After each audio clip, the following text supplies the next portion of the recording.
My name's Gary, and with me is Jay. Hello. For those of you that aren't tuned in before, where we watch bad films, you can find us at anchor.fm/WWBF.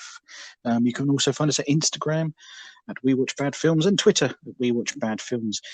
If you'd like to have us watch more films, please consider dropping us a Ko-fi, I've never known how to say it. Just a couple of quid our way helps us get a few Amazon rentals so we can watch even more stinky films. That's ko-fi.com/WWBF pod.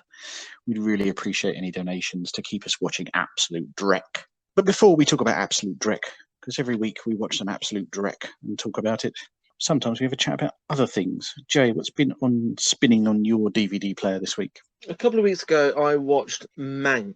Have you heard of it on Netflix? It is the latest David Fincher film.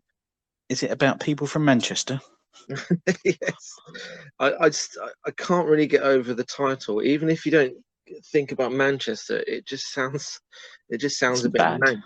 Because I think it was never run past people from the UK, because they either think, oh, it's someone from Manchester, oh, he's a mank, or we use the word mank for manky, which means a bit dirty, not very nice.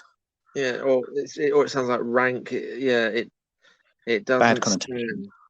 scan. Unfortunately, they couldn't have really called it much else because that is the actual name of the main character. So it's Herman J. So I Mankiewicz. understand this is based on a true story.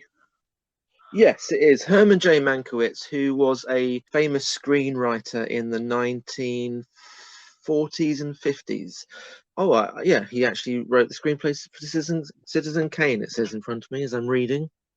There's no real story. It's just about him and his relationship with the director of Citizen Kane, who is Orson Welles. Orson Welles. Yeah. You'd forgotten, hadn't you? Just for a minute there. It's a good job there's two of us doing this podcast. Well, he's quite obscure. I don't think you would have heard of him before, but you know. Look, I'm of a certain age now. These things, they're not easy to recall immediately. Anyway, the film is it's good. It's good. It's David Fincher. I'm basically a fan of David Fincher. I've decided he is a consummate filmmaker. I will say it's quite a tough watch. I don't mean it's like difficult because of the subject matter. It's a very dense script, and the subject matter is not something that I know much about, and it's very stylized, the way that they talk to each other. I think it would bear repeat viewings. I don't want to just say outright that it's not as good as his previous stuff. I think it might bear rewatching.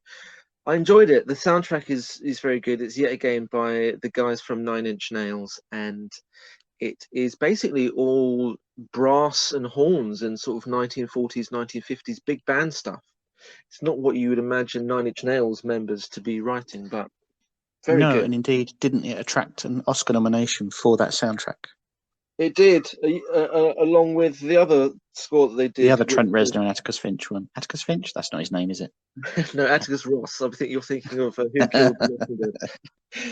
Yeah, but anyway, I would like to rewatch it and give it a definitive review. My initial review is good but tentative, but that made me want to go back and rewatch all of David Fincher's films. So I'm in the middle of a David Fincher fest at the moment. Well, that's interesting. You know, David Fincher, a very well-respected director. I guess what are the cues that you're watching a David Fincher film? They definitely have a dark undertone to them. He likes a dark subject.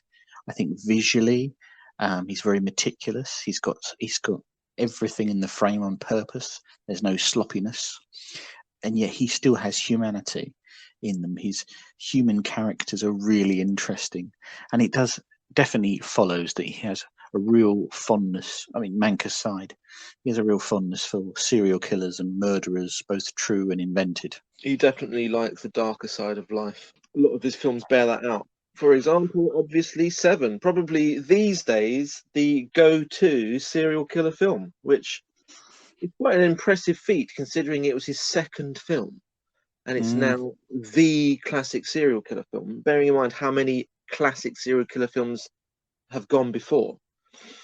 Yeah, and you know, it was particularly horrible and gruesome at the time. It's not as graphic as you remember it being. He doesn't actually show that much, but he Yeah. infers a hell of a lot. And the setting and the atmosphere is definitely what a lot of those more modern day torture porn kind of films went for, like Hostel. And I tell you what, when I watch Seven, I feel dirty. You know, it's just a grimy, grubby film, and I mean that in the nicest possible way. Yeah, yeah. I think we chatted about this as I was watching it, and I initially was obviously shocked by the content, but I don't watch it for that anymore.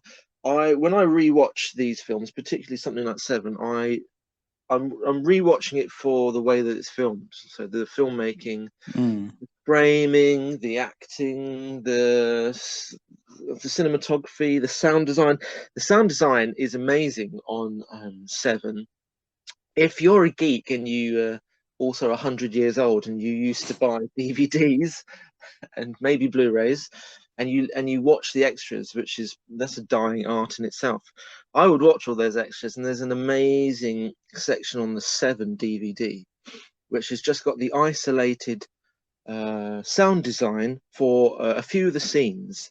Some of them being, there's a few scenes where Morgan Freeman is just in his apartment, and there's no dialogue. I think he's doing something. He's like throwing something at a dartboard or something like that. It's a contemplative scene, but the sound design in the background is like sirens going off, car horns, people shouting and arguing with each other. And on the DVD, you can hear all of that isolated. Yeah, The yeah, amount of work that goes yeah. into just that, getting actors to recite dialogue just for background stuff, is amazing. And yet, it's not something you know. You just feel it in the Yeah, context of watching the film. I know another one of exactly. his that does that as well is Zodiac, which I've seen a couple of times, and has again a very rich and interesting choice of soundtrack. For those who don't know, Zodiac set largely in the 70s about a serial killer over a number of years, but rather than picking, you know, the jukebox hits of the time, he picks very specific songs that have a mood to them that gives you a setting. Definitely, I'm thinking of this. There's a particularly nasty scene where I think it's Donovan's song "Hurdy Gurdy Man" plays Oh in the yeah. background, which has a real drone to it. Yeah, that I can never listen to that song ever again without having that sort of imagery in my brain. Yeah. What about Zodiac? As I've just jumped onto it. Anything else out of that you want to pick out? So Zodiac, I never saw when it came out. I never saw it at the cinema. I didn't see it on TV. I saw it much later on DVD, and I only ever saw what I think is called the extended version or the director's cut. Now, I think there's a shorter theatrical version, but I've only ever seen the 2.5, nearly 3 hour cut. I don't know if you've seen that version, Gary. I'm not But sure which version I've seen now, but I enjoyed it, whichever one it was. I've seen it well, a couple of times. I might have even seen both versions and not remembered. well, so I've only ever seen the just under 3 hour version. So I mean, obviously that's long, but it's perfect for home cinema style viewing because it's like binge watching a few episodes of a series. It's so good. But anyway, it's so immersive because it goes on for so long and it spans such a time frame. You just I was just immersed in it, and because it's also riding the wave of the fact that it's a real unsolved crime. Mm. It was so affecting watching it. I It's watched it. unsettling, isn't it? It's unsettling. It's unsettling. It's a great film actually because it has all of the tropes of a good cop film, a good crime drama, A um, whodunit. a whodunit, and also a serial killer film because it actually has scenes where the serial killer is doing his business, and so to speak.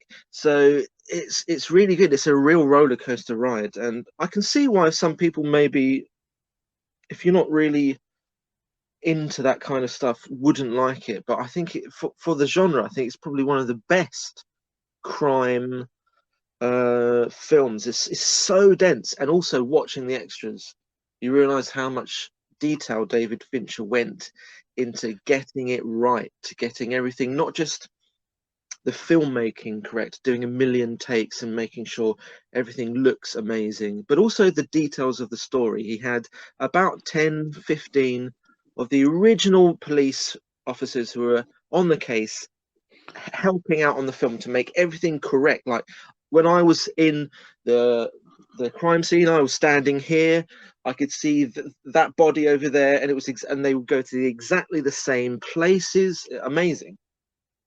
Wow. You also mentioned there, like, binging a box set. Now, on that, have you watched his TV series Mindhunter? I haven't. You mentioned it the other day, and I have yet to watch. I didn't even know it existed. So, an unusual foray for David Fincher, a TV series. And again, it's about a serial killer. It's about a real serial killer that existed. And it's about the development of a new wave in the FBI of understanding psychology to predict and understand what a serial killer is going to do. It's got a fantastic cast. It's got Jonathan Groff, who I don't think he's going to fall into your world, Jay, but he's very well known in the musical world because he's one of the standout performances, as if there can be one, in Hamilton, the absolute breakaway success. He plays the Mad King George. He's also in Glee, the teen TV drama. He's also in Frozen, again, all singing roles. And then in this, he's a really pernickety, fastidious FBI agent, really, really stern. And he's partnered up with this guy, Holt McElhaney, who plays Bill Tench, who's a real solid lump of a guy, real hard edge to him, and yet you see some of his family life as well. And throughout the whole series, not to spoil anything for you that you haven't seen it, but you're watching the creation of a serial killer that has yet to come to the fore. Now, sadly, they've only made 2 series, and everyone says they're too busy to make a third, David Fincher included, and yet everyone is clamoring for more of this.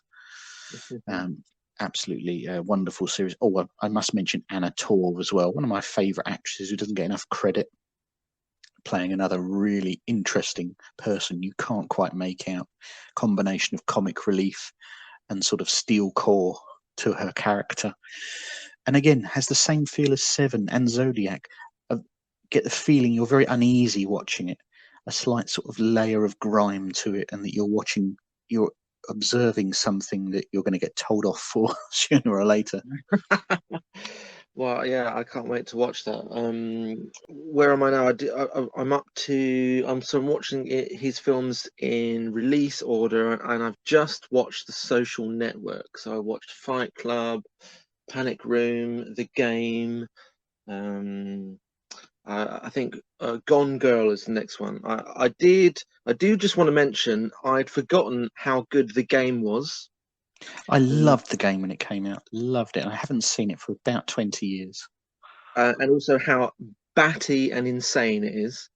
And then, yeah, well, it was in that early wave of twisty-turny endings, wasn't it, without giving too much away. I don't want to say very much about the end, but he did say that he would, if he was going to do it again, he would redo the ending. He rushed into it, apparently, and he hadn't finished the last part of that story, and even he wasn't totally happy with it. I also forgotten if I thought The Game was crazy, how insane Fight Club is. It's an insane film still. I mean, Yeah, it's 20 years it goes old. all over the place, doesn't it? It's absolutely bonkers. Another completely bonkers film is The Curious Case of Benjamin Button, which I think is one of his weakest films. I find it all a bit syrupy and sanitized, despite the bizarre subject matter, but it's still an extremely well-made film. I completely agree with you. I've never gelled with Benjamin Button, and yet I'm a huge fan of Brad Pitt. I'll watch him in almost anything. Not watched any of his films and thought, yeah, that's rubbish, David Fincher. You've made a rubbish film. He's simply... No, he's one of those directors who's got quality about everything he does. Well, I think we've discussed good films quite long enough, so it's now time for us to queue up a terrible film, Gary. I've got a really terrible film lined up for you. But it's a renowned terrible film, so it should be entertaining. Okay. So what we are going to watch, Gary, is The Howling II. which is The also Howling called 2. which is also called Your Sister is a Werewolf. I'm pretty sure she's not. But am I going to be severely hampered by not watching Howling 1? I doubt it. I mean, it's basically been disowned by the original guy, Oh, good. but the guy who did the Howling originally, but bizarrely, he actually worked on this film. But by all accounts, the Howling 2 has got almost nothing to do with what went before or comes afterwards. It's just one of those insane films that everyone needs to watch. And do you know what year Howling 2 was made? 1985. 85. We're in prime B-movie territory then. Absolutely exciting. Yikes. A year after Ghostbusters was released, the same year Back to the Future is released. So it can be nothing but quality, surely. Yeah, absolutely. Absolutely. Okay. Why don't you guys out there listen to the wonderful trailer I've managed to find on YouTube for Howling 2? We'll go and watch it, come back, and we'll tell you exactly how bad it is.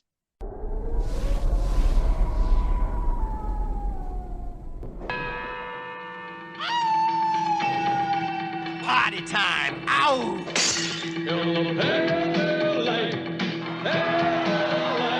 It's the rocking, shocking, new wave of horror. Howling II.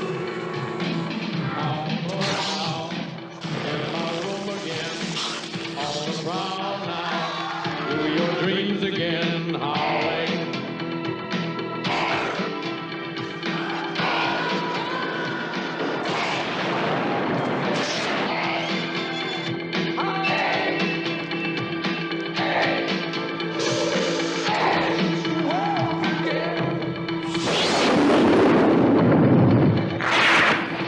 Howling II.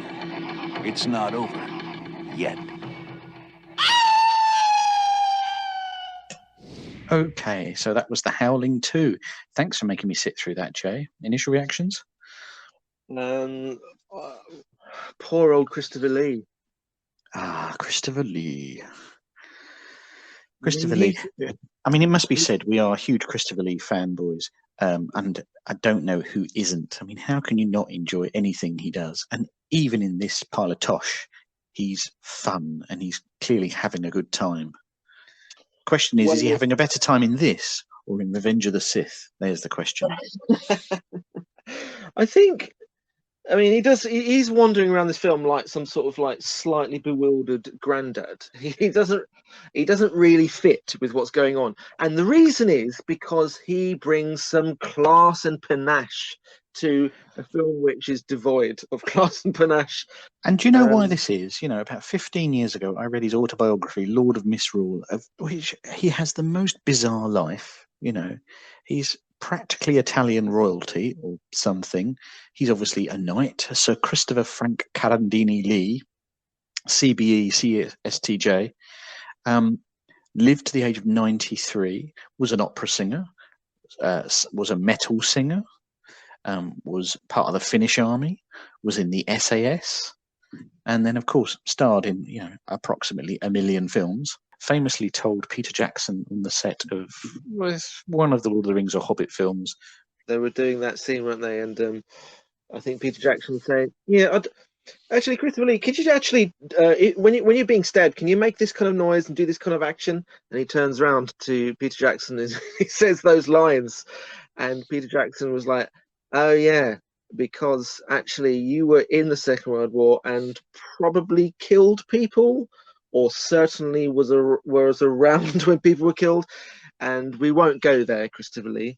So when Christopher Lee tells you what sort of noise someone makes when they die and are stabbed, then you just go, "Okay, Christopher, we'll probably do it your way. Yeah, you just do that. Yeah, sounds good. Sounds good to me." And I think we need to do a Hammer horror binge sometime. Let's do that as and when the circumstances allow. He also, of course, famously The Wicker Man, amazing Wicker Man. James Bond. Do you want to talk about that? Oh, the man with the golden gun. Yes.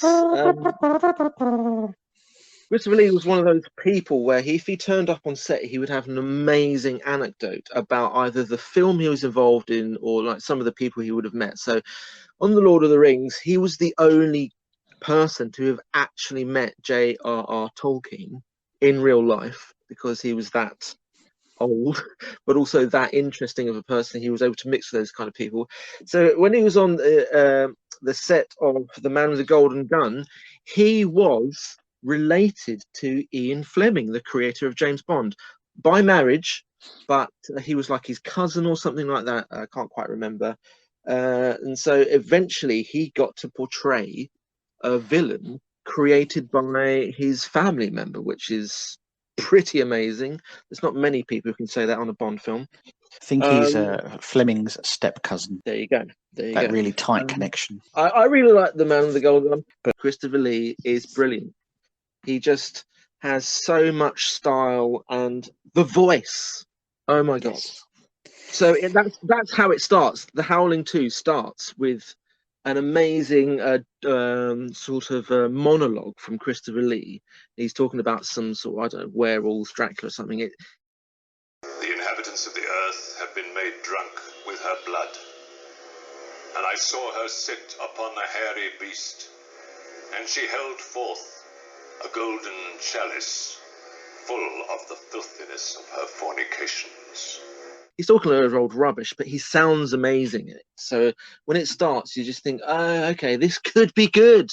This could be a good Christopher Lee vehicle. Horror. Where could you go wrong? But it certainly does go wrong. Yeah, I like that we took ages to talk about Christopher Lee to avoid talking about this film. Yes, because this film is awful. It's another one of these films I'm finding really difficult to synopsize, because it just kind of goes from bit to bit. But I think Christopher Lee, or Stefan Krosko, as he's known in this very ordinary name, kind of reprising a Hammer-style role where actually the role that Peter Cushing would usually play, where Van Helsing.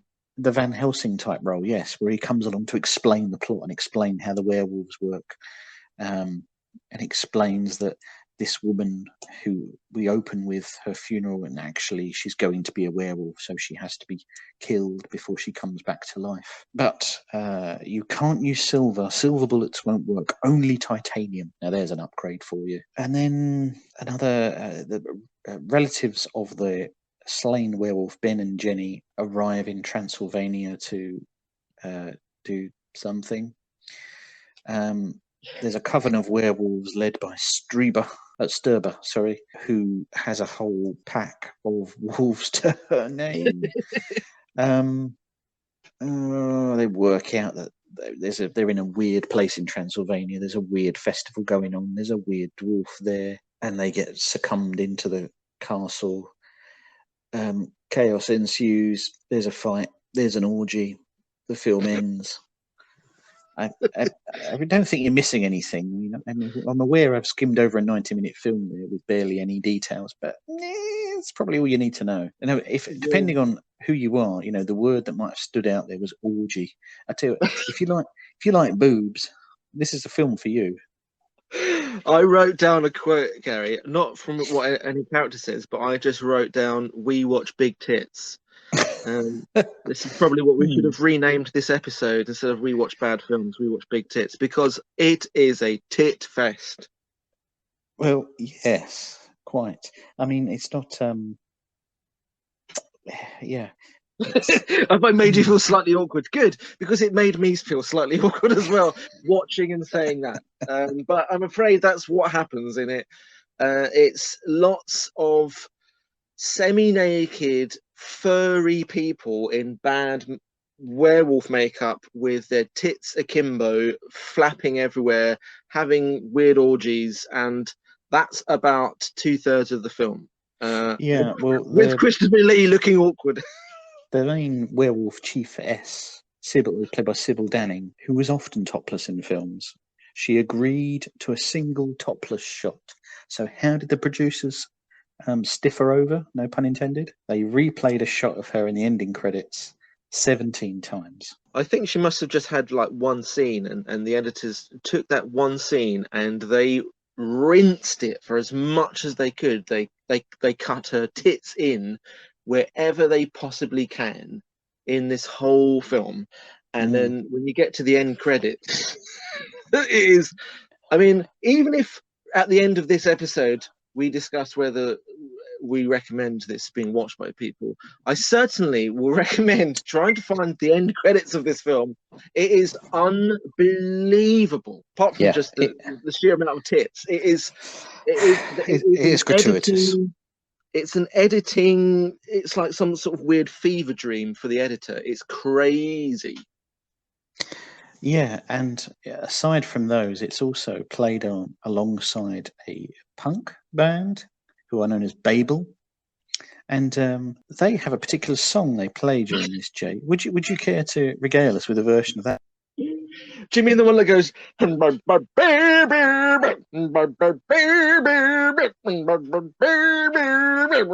one? I don't think you're quite capturing the spirit of it. Let me have a go. And in the pale moonlight, in the pale moon day. Yeah.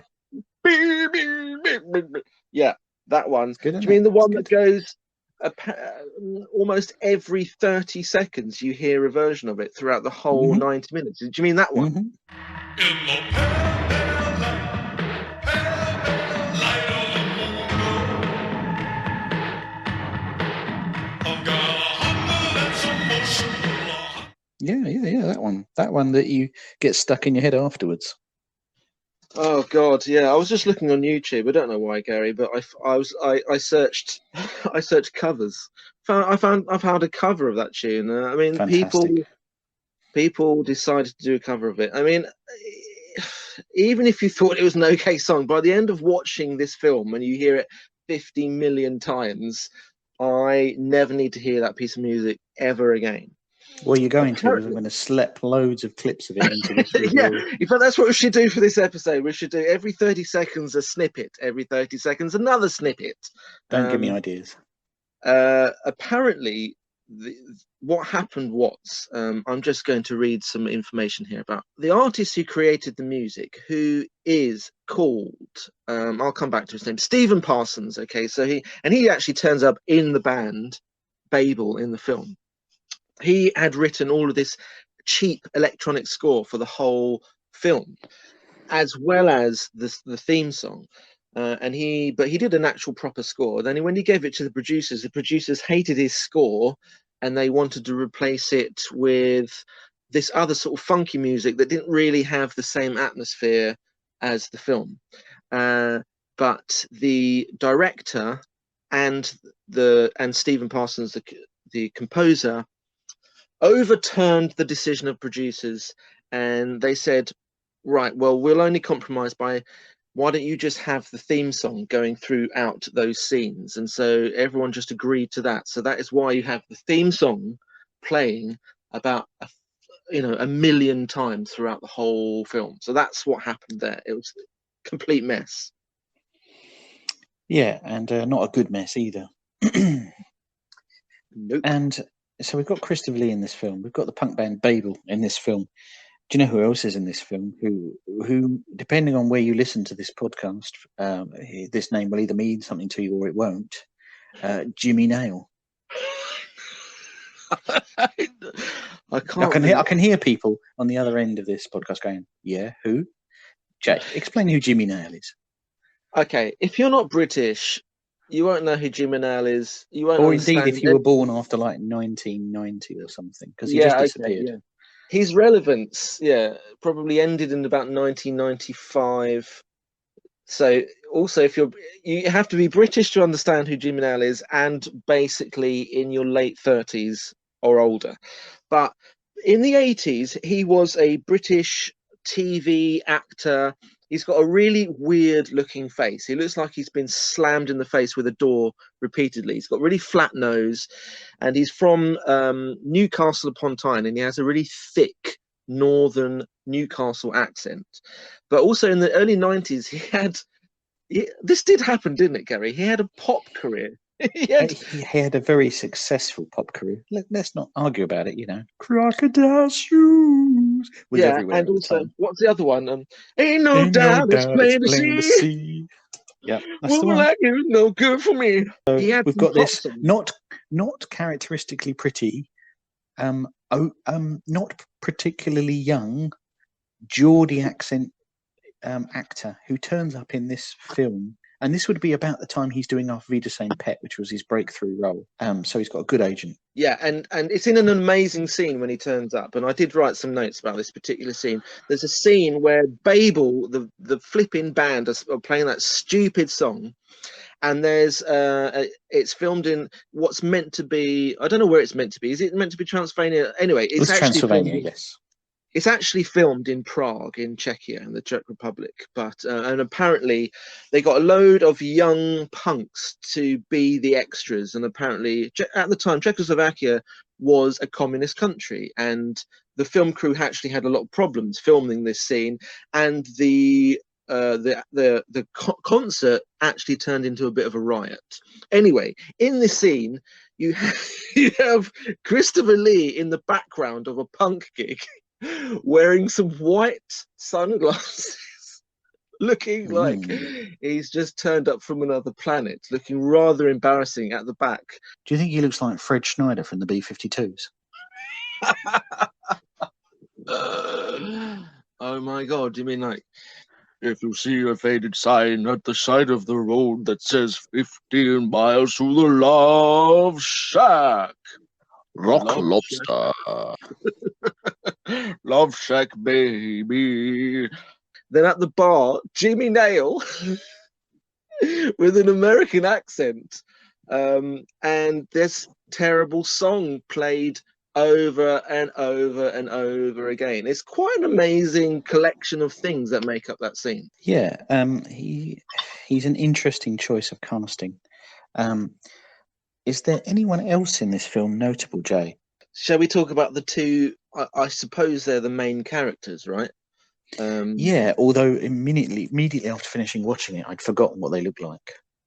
Yeah, to me, you know, like you go into art shops and you see those wooden sort of dolls where you can move the limbs, and you sort of like, I think artists use them for Like a little copying. mannequin, yeah. Yeah, that's it. Basically, what they've done is they've hired two of those mannequins to sort of like float in front of the camera and pretend that they're characters, because that is exactly what these actors are like. They're awful. They're literally the worst actors I've ever seen. Oh, I don't know if they're awful. They're just completely blank. There's nothing there. They are devoid. They are black holes of acting. Anyway, one of them looks like the girl looks like a cross between Princess Diana and Sandy Toksvig. Well, you are bringing the references today. So, little Diana Toksvig. She got the worst, like, Princess Diana hairstyle. I mean, yet again, if you're not British, you won't know who Sandy Toksvig is. But this is the modern world. You can look up Sandy Toksvig. Well, as long as you can figure out how to spell Toksvig, but yeah. Yes. If you can work out how to spell Sandy Toksvig, then look her up on the internet, and then look up Princess Diana, and then merge the two, and you'll get this woman. So whatever her name is, she's the main character. She wanders around in awful outfits. I mean, there's certainly a scene where she's wearing a grey shirt, I think a red tie, and some sort of huge cardigan. I tell you what she also gets. She gets that 80s soft focus that the leading lady always gets. So, like, Vaseline's been smeared on the lens every time he looks at her. Yeah, which is so jarring. I mean, it's done in all sorts of films, wasn't it? Done in the Superman films in the 80s. Ugh. Yeah, you just don't get that anymore, which is actually quite good. Good. I will Does that say mean you should smear the camera in Bovril when a man walks past? Yeah, again, if you don't know what Bovril is. Are we alienating some listeners today? No, we're educating. We're educating. But I will say that those two characters, the two mannequin main leads, actually, they do get some of the best mannequin and womanikin. Yeah. This is good. This is gold, Gary. Good. I'm glad this has been recorded. They get some of the best stroke worst dialogue of the whole film, and I just want to maybe regale you with some of it. Did you write it down? I've got a few here. No, I think I was asleep. Go on. So this is a scene between the two. So this is the man talking to the woman. What did he say? He said your sister is a werewolf. Ah, bullshit. That says it. There's another one. You may need to find this actual quote in the actual film, because my reading of it won't do it justice. But he says this. The man says this: "Something us country boys know. When the farmers start knocking off the chickens, we start knocking off the farmers." You know, I did write that down, and I couldn't remember why I'd written it. I didn't realise it was a quote. I thought I'd just like fallen asleep and entered a fever dream. That's if you dissect what that sentence actually means, it is complete and utter gibberish. When the farmers start knocking off the chickens, we start knocking off the farmers. What does that mean? And what's even weirder is if how do the farmers get the chickens to the market if they don't slaughter them? Surely that's how farmers. That's how farming works. That's how chicken farming works. And also, if you actually listen to the dialogue on the film, when he first says the word farmers, he actually says the word barmers. When the barmers start knocking off the chickens, we start knocking off the farm. When the barmers. Something us country boys know. That when the farmers start knocking off the chickens, we start knocking off the farmers. They call him One Take Man. Drivel. Absolute drivel. Well, let's move on to the production design somewhat. One thing I did notice for a film that's really about werewolves, we had lots of bat symbology, which is, the natural way to do it, isn't it? But, yeah, actually, I will go as far as to say that they wanted to make a vampire film, but they just happened to have werewolf IP. Do you think something happened where they went, we've got Christopher Lee, let's make a vampire film? And the guys came, but the script says werewolves. No, we've got Christopher Lee there. Exactly. Yeah, it's so convoluted and confusing. It's very vampire-y, and the only concession really that they give to werewolves is all of the fake fur, that a lot of them wear in the orgy scenes. Yeah, there's a lot of fur used. I think it actually looks quite good considering some of the dross we've seen in the past few months. Yeah, it's got some quality to it. I'm not going to argue about that. It looks okay. It's made competently. I think that's fair, isn't it? In terms of no one's out of focus. People are. It's edited at a decent lick. Yeah, the crew are doing their jobs correctly, more or less. I think there's quite a lot of money spent on it. I mean, I don't have the budget to hand, but I think they would have spent some money to get there. I tell you what, there are a couple of really decent visual effects shots that are made with prosthetics. I'm thinking about one guy who they have a prosthetic head and he gets squeezed so that his eyes explode. The eye explosion.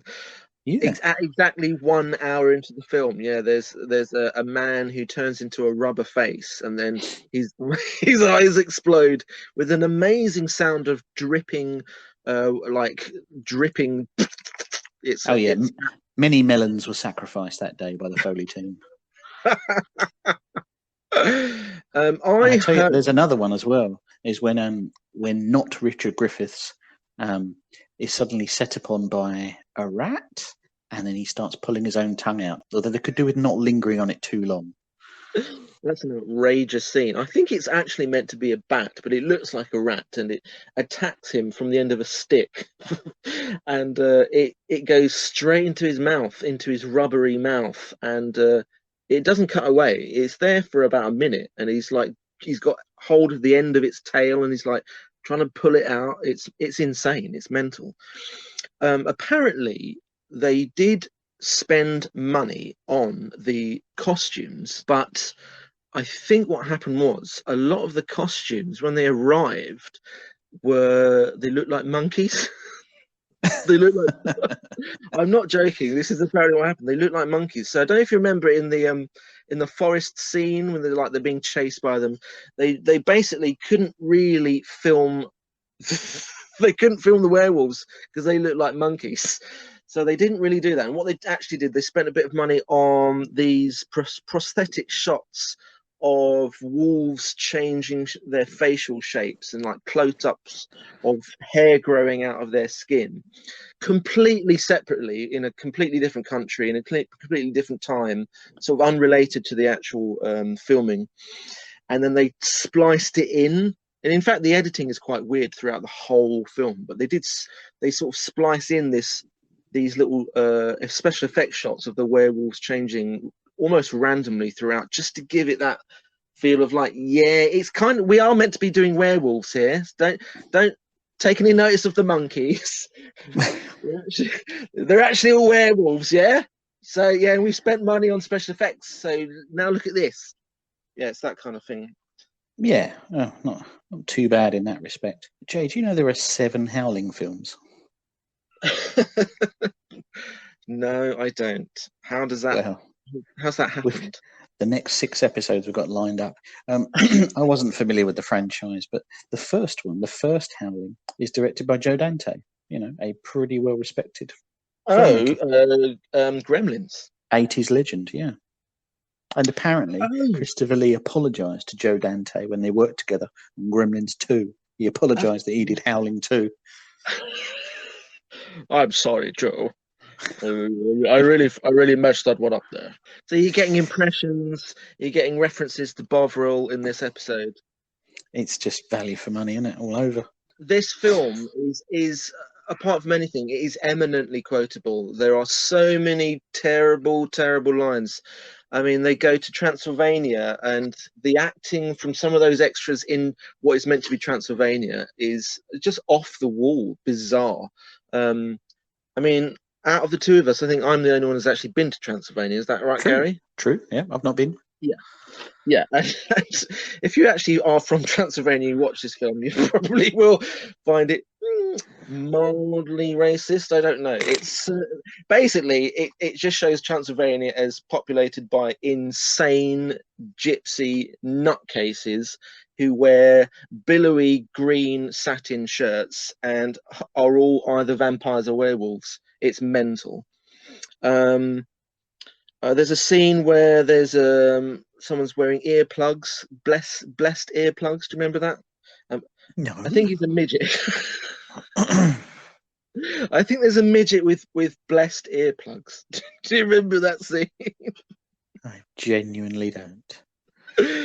Okay, what about the scene where whatever the woman is who gets her tits out all the time, she's walking around a room talking.